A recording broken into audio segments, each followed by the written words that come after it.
자, 이것이 리눅스다. 11장 데이터베이스 서버에 대해서 같이 학습을 하겠습니다. 자, 이번에 데이터베이스 서버는 사실은 컴퓨터 관련 학과를 다녔거나 아니면 따로 공부한 독자라면 이번 장이 굉장히 쉽게 느껴질 거고요. 그렇지 않고 데이터베이스에 대해서 한 번도 공부를 안 해봤다면 조금 어려울 수도 있습니다. 그래서 데이터베이스에 대한 개념과 이론을 공부하는 것은 사실은 굉장히 많은 시간이 필요하거든요. 그래서 컴퓨터 관련 학과에서는 두 학기, 많게는 세 학기 정도를 데이터베이스 관련된 수업을 진행하기도 합니다. 우리가 그 많은 내용을 여기 포함시킬 수가 없기 때문에 우리는 센토스에서 리눅스를 운영하기 위한 최소한의 데이터베이스 개념을 익히고 그 다음에 실습을 위주로 진행을 해 보도록 하죠. 자, 먼저 DBMS 개념에 대해서 쭉 나오는데요. 먼저 용어를 좀 아셔야 되거든요. 용어가 테이블, 데이터, DB, DBMS 이렇게 쭉 나오는데 당연히 이거 지금 처음 보시는 분은 이게 무슨 말인지 전혀 이해가 안 되실 거예요. 그래서 이걸 아예 안 하고 실습을 해도 좋기는 한데요.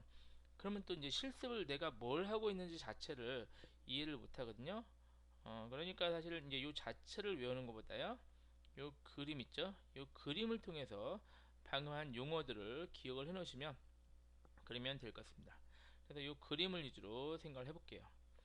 자, 먼저 데이터 하면은 하나하나의 자료들을 얘기해요. 그래서 여기 보면 데이터가 뭐냐면 이런 것들 요 하나하나 있죠? 이런 거 데이터. 홍길동, 충북, 뭐 이쁜이, 세탁기 이런 한 건 한 건을 데이터라고 생각을 하시면 돼요. 그런데 이 데이터들이 이렇게 마구잡이로 있기가 어렵기 때문에 예쁜 표 형태 있죠? 요 표 형태. 표 형태로 이렇게 여기는 아이디, 이름, 나이, 주소 이렇게 예쁘게 만든 다음에 이 표 형태로 이렇게 만든 게 바로 테이블이에요. 그러니까 데이터를 마구잡이로 넣기가 어려우니까 이 표처럼 예쁘게 만든 게 테이블이고, 이 테이블이 지금 여기 있는 두 개 있죠. 표가 네모난 표가 두 개죠. 이 두 개의 표를 저장하고 싶어요. 이것을 저장할 수 있는 이 공간, 그게 바로 데이터베이스예요. 그래서 여기 같은 경우는 요거 회색으로 되어 있는 거 있죠. 동그란 원통 모양으로 그렸죠. 얘가 데이터베이스예요. 되셨죠? 그래서 이 데이터 그리고 테이블 데이터베이스. 그런데 이 데이터베이스가 사실 하나가 아니라 하나 둘셋 여러 개 있을 수 있거든요. 그러니까 데이터베이스는 테이블을 저장하는 저장 공간이에요. 이 저장 공간이 여러 개 있을 수 있는데 이 여러 개들을 얘네들을 관리해주는 시스템이 바로 DBMS예요. 그리고 DBMS는 데이터베이스 매니지먼트 시스템 약자거든요. 그 DBMS가 사실은 마리아DB라고 생각하시면 돼요. 그러니까 마리아DB는 우리가 마리아DB가 요번에 사용할 소프트웨어인데 마리아DB는 이 데이터베이스들을 관리해주는 소프트웨어다 이렇게 생각하시면 됩니다. 자, 그리고 레코드라는 용어가 나오는데요. 레코드는 이 테이블 있죠. 이 테이블의 가로, 이 행이 레코드예요. 그래서 사실은 데이터 건수 하면 레코드 개수랑 같은 개념이거든요. 자, 보세요. 여기는 지금 우리가 고객 정보인데요. 여러분 네이버나 아니면 무슨 옥션 이런 쇼핑몰이든 포털 사이트든 이런 곳에 회원가입 해보셨죠? 회원가입 할 때 아마 아이디, 뭐 이름, 나이 이런 것들을 되게 많이 넣죠. 자, 그러면은 넣으면 여러분이 회원가입을 하면 한 명이 회원가입한 거죠. 그게 요 고객 정보의 가로의 하나의 행이에요. 그래서 이 고객 정보 테이블은 행이 몇 개예요? 하나, 둘, 셋, 네 개죠. 여기는 이제 제목적이고 네 개죠. 그러니까 네 개의 행이 있는 고객 정보 테이블 되셨죠? 그래서 이 행 하나가 바로 로우라고도 부르고 얘를 레코드라고도 불러요. 그래서 여기서는 레코드가 4개이기 때문에 데이터가 4건이다 이렇게 생각을 하셔도 됩니다. 자, 이번에는 구매 정보 테이블을 보면은 구매 정보 테이블은 행이 몇 개예요? 하나, 둘, 셋, 넷, 5개죠? 그러니까 얘는 5건의 구매 정보가 들어있다 이렇게 생각하시면 돼요. 자, 이번에는 데이터 타입에는 필드는 바로 이 열을 얘기하는 열을 하나 둘셋네개 됐죠? 자, 고객 정보 테이블에는 필드가 몇 개예요? 하나 둘셋네개죠? 같은 용어가 컬럼이라고도 불러요. 필드 컬럼 같은 용어입니다. 테이블의 열인데, 그런데 자, 여기는 무슨 열이에요? 아이디 열이죠. 아이디 열. 여기는 이름열, 나이열, 주소열, 이렇게 열을 각각의 열에는 각각의 열에 이름이 있네요. 그렇죠? 아이디열, 이름열, 나이열, 주소열, 이게 바로 열 이름이에요. 그래서 필드 이름, 열 이름, 컬럼 이름 다 같은 말이죠. 같은 용어니까. 그래서 각각의 열에는 이름이 있다. 자, 그런데 행에는 이름이 있는 게 아니에요. 행은 그냥 데이터 자체이고 별도 이 행의 이름은 무엇이냐? 이런 말은 없어요. 하지만 이 열의 이름은 무엇이냐? 이런 말은 있어요. 아이디 열, 나이 열, 주소 열, 이런 것처럼. 됐죠? 자, 데이터 타입이 나오는데, 자 보세요. 우리 아이디에는 뭘 넣어야 되죠? 문자, 숫자, 날짜 중에서 만약에 문자를 넣어야겠죠. 그러면 아이디열의 데이터 타입, 데이터 형식은 문자다, 이렇게 생각하시면 되고, 자 나이열의 데이터 타입은 뭘까요? 숫자죠.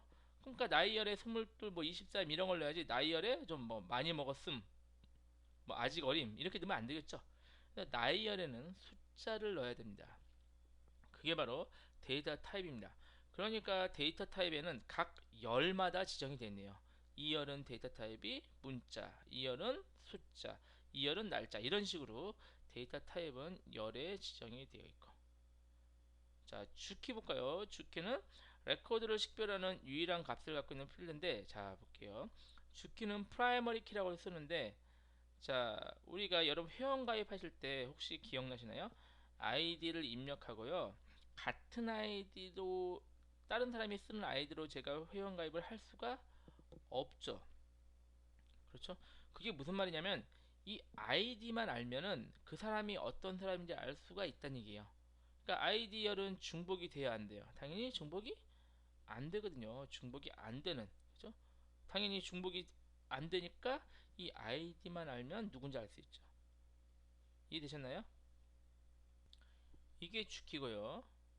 그 다음에 외래키는 이 주키와 다른 키가 연결되어 있는 대응되는 키인데, 자 외래키는 정의가 다른 테이블이 주키와 대응된다, 이렇게 생각을 일단 하시면 돼요. 그래서 보세요. 요 외래키 중에서 요 홍이죠. 홍 사용자의 이름이 여기 있나요? 없죠. 그래서 이 주키와 연결, 그러니까 이 외래키와 연결되어 있는 이렇게 가서 주키를 뭐 홍의 홍길동 이름이 여기 있죠. 이렇게 연결이 되는 거죠. 다시 볼까요? 자, 외래키에서 존이 있어요. 존. 그러면은 이 존의 이름과 나이를 알 수가 없지만, 요 쭉 따라가서 연결되어 있는 요쪽에 보면은 존, 여기 이름과 나이가 있죠. 그래서 외래키와 연결된 다른 대응들은 열은 반드시 프라이머리 키, 주키로 되어 있어야 된다. 이렇게 기억하시면 됩니다.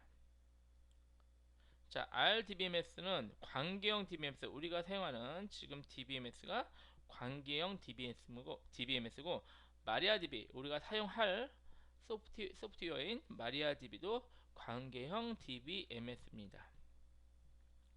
자, SQL 언어는요, 구조화된 진리 언어, 이렇게 해석을 하는데, 자 여기다 데이터를 다 넣고 나서, 지금 이렇게 다 넣었죠. 다 넣고 나서 얘를 활용을 해야겠죠. 이 활용을 하기 위한 구문이 SQL문이에요. 또는 데이터를 입력하는 구문도 SQL문이에요. 무슨 말이냐면은, 만약에 제가 홍길동의 나이를 알고 싶다, 그럼 얘 이제 DBMS죠. DBMS한테 홍길동의 나이 좀 알려줘, 이렇게 하면 못 알아듣죠. 왜요? 이게 무슨 한국말을 알아듣는 게 아니잖아요. 그래서 이 DBMS가 알아듣는 언어로 해야 돼요. 알아듣는 언어로. 그 언어가 바로 SQL입니다. 그러니까 결국 SQL은 이 DBMS에서 사용하는 언어, Structured Query Language, 그렇게 약자로 해서 SQL 이렇게 부릅니다. 자, 지금 제가 DBMS에 대해서 아주 간단히 요약을 했는데요. 개념만 요약을 했어요. 그런데 사실은 이걸 처음 들었다면 한 번에 다 알겠다 이러진 않을 거거든요. 그래서 이따가 실습이랑 진행할 테니까 혹시 이해가 덜 됐어도 요 그림을 그대로 구성하는 실습을 통해서 다시 한번 이해해 보도록 하죠. 그리고 나서 교재에 좀 상세히 써놨으니까요. 그 교재 내용들도 한번 쭉 읽어보시면 도움이 많이 될 것입니다. 자, 이번에는 필수 SQL문을 몇 가지 얘기해 볼까요? 자, 아까 SQL이 뭐였죠? DBMS를 사용하는 언어, 그러니까 DBMS와 소통하는 언어예요. 그래서 이 SQL문을 알아야만 여러분이 DBMS를 다룰 수가 있게 되죠. 그래서 DBMS를 다루기 위해서 가장 필수 조건이 SQL이고, 제가 아까 말씀드린 일반적으로 컴퓨터 관련 학과에서는 이 SQL문을 배우는 학기를 대개 한 학기 정도 배우고 있습니다.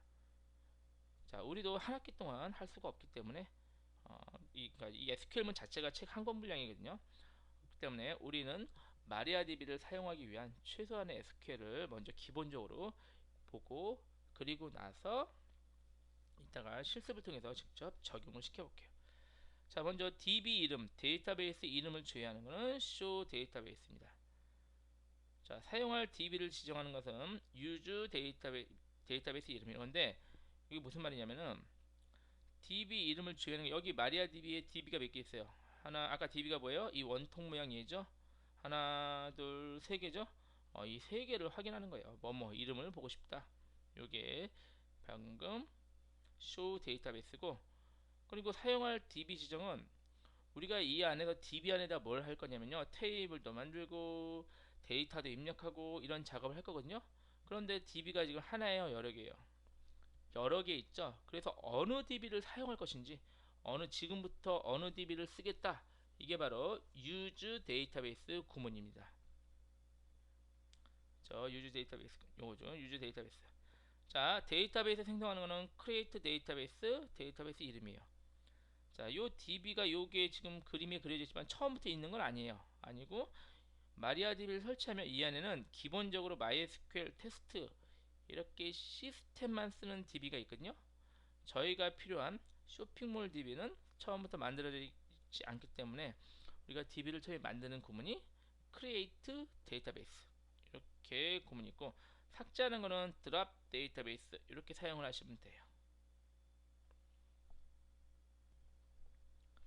테이블과 관련된 SQL문을 미리 보면, 자, 테이블 이름을 주는 건 show 테이블. 이거 보면, 자, DB 안에 테이블이 지금 두 개가 있죠. 이름이 뭐뭔지 보고 싶다, 그러면 show 테이블 하면 요 이름들이 보여지는 거예요. 아, 잠깐만요. 이따가 제가 비록 DBMS를 이렇게 그림을 그렸지만요, 실제 이 그림이 보이는 건 아니에요. 하나도 안 보여요. 그래서 방금 말씀드린 SQL문을 이용해서 요 내용들을 확인을 하셔야 되거든요. 그래서 이 DB 안에 테이블들을 보는 건 show 테이블이란 명령어로 확인할 수가 있습니다. 그리고 테이블 구조를 주의하는 것은 explain 테이블 또는 describe 약자인 DESC 테이블 이름을 쓰면은, 이 테이블 이름을 지정하면 이 테이블은 아이디열, 이름열, 나이열, 주소열 이런 게 있다, 이런 설명을 보여줍니다. 자, 그리고 테이블을 생성하는 건 create 테이블이에요. 무엇을 만드는 건 처음에 create를 사용하면 됩니다. 그래서 create 테이블 이름하고, 그런데 테이블은 필드 열이 여러 개죠. 그래서 테이블을 만들 때는 create 테이블 고객 정보 당연히 영어로 써야 되고요. 커스터머 쓰고, 아이디열은 데이터 타입이었죠. 문자, 이름열은 문자, 나이열은 숫자, 주소열은 문자, 이런 식으로 지정을 합니다. 예를 들면 create table customer 아이디얼은 문자의 약자인 캐릭터 차 10, 문자 10자리, 이름은 마차 10. 그러니까 이제 가변형 문자예요. 마차는, 차는 고정형 문자. 그리고 나이는 정수 인트, 주소는 가변형 문자 30자리, 이런 식으로 create 테이블을 만드는 것입니다. 자, 테이블을 삭제할 때는 drop 테이블을 쓰면 되고요. 자, 테이블을 수정하는 것은 alter 테이블 문을 쓰면 만들어진 테이블의 구조를 수정을 할 수가 있습니다. 자, 이렇게 해서 우리가 방금 구문 가지고 이 테이블까지는 만들어졌는데 아직 이 데이터는 입력한 적이 없죠. 그래서 실제로 데이터를 입력하고 입력된 데이터를 수정하고 데이터를 삭제하는 구문이 필요하겠죠. 자, 그게 바로 레코드 데이터를 그러니까 행이죠. 행을 삽입하는 insert into 요 구문이 있고요. 그래서 insert into 테이블 이름 value하고 쓰면 여기 이름, 여기 뭐죠? id 이름, 나이, 주소 이런 것을 사용할 수가 있어요. 그러면은 뭐가 되죠? 여기 요 홀다운표 안으로 들어가야 돼요. 아이디가 홍이고 이름이 홍길동이고 나이는 22살이고 주소가 경기도고 요 데이터가 한 건이 쭉 입력이 되는 거예요. 그래서 이 그림상에 가로 이 행 데이터가 한 건 입력됐어요. 그래서 insert into를 쓰면 한 건, 또 insert into 한 건 이렇게 해서 지금 같은 경우는 데이터가 4건이 있으니까 아마 insert into를 4번 입력했겠죠. 요 테이블 같은 경우는 5건이니까 5건을 입력했을 겁니다. 이게 바로 insert into 데이터를 입력하는 거고요. 자, 다른 건 쉬워요. 데이터 레코드를 삭제하는 것은 delete from 테이블 이름 그리고 조건을 쓰면 where 조건을 쓰면 delete from customer where id 홍 하면은 id가 홍인 사람의 행을 지워라 이런 말이에요. 그럼 만약에 여기 보면 방금 그 구문을 쓰면 요 행 하나가 지워지겠죠. 이게 delete고요. 그리고 레코드 수정하는 건 업데이트예요. 업데이트 테이블 이름 set 필드 이름 하면은 실제 데이터가 바뀌어요. 그러면 볼까요? 업데이트 커스터머 나이를 25살로 바꿔라. 누구? 아이디가 그러니까 홍길동의 나이를 25살로 바꿔라. 이런 구문이 되는 거죠. 이렇게 해서 레코드를 입력하고 삭제하고 수정하는 구문은 insert, delete, update 세 개가 있습니다.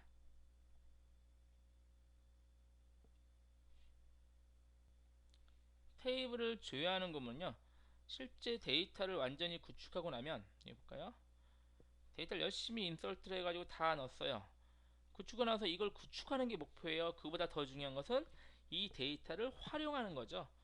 그래서 여기 안에 있는 데이터를 추출해내는 거 그게 바로 셀렉트 구문이에요. 그러니까 셀렉트 구문은 이 안에 있는 데이터를 조회하는 거예요. 그런데 셀렉트 구문은 그냥 다 조회하는 게 아니라 어떤 특정한 조건을 조회할 수가 있어요. 그래서 예를 들어서 아이디가 당이라는 친구의 이름을 알고 싶다. 아이디가 당이라는 친구의 주소를 알고 싶다. 이런 것들을 조회할 수가 있고 또 나이가 20살에서 30살까지의 고객을 조회하고 싶다. 그럼 이 3명이죠. 이 3명을 조회한다든가 이런 식으로 다양한 조건으로 이 완성된 테이블 내용들을 조회하는 게 바로 셀렉트문입니다. 셀렉트 필드 이름도 쭉 나오면은요.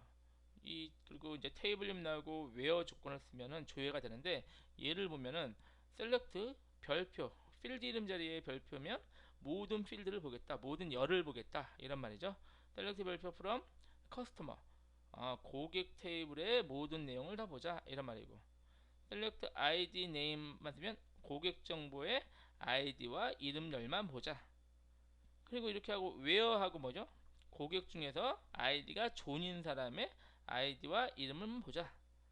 또 에이지가 25살, 25살보다 많은 고객들의 아이디와 이름을 보자. 이렇게 다양한 조건을 사용할 수가 있습니다. 이게 바로 셀렉트문입니다.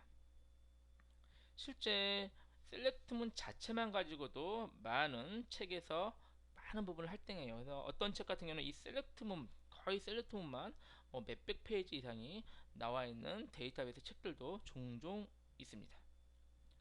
자, 이렇게 해서 데이터베이스 개념과 이론을 좀 설명했는데 아까 말씀드렸듯이 사실 처음 들을 때는 이게 확 와닿진 않거든요. 아까 오래 배워야 되는 거예요. 그래서 제가 최소한의 설명을 드렸는데 잘 이해가 안 가셨다면 다시 한번 책을 한번 쭉 읽어보신 다음에 다음 실습을 진행하기를 권장합니다. 자, 잠깐 쉬었다가 이어서 하겠습니다.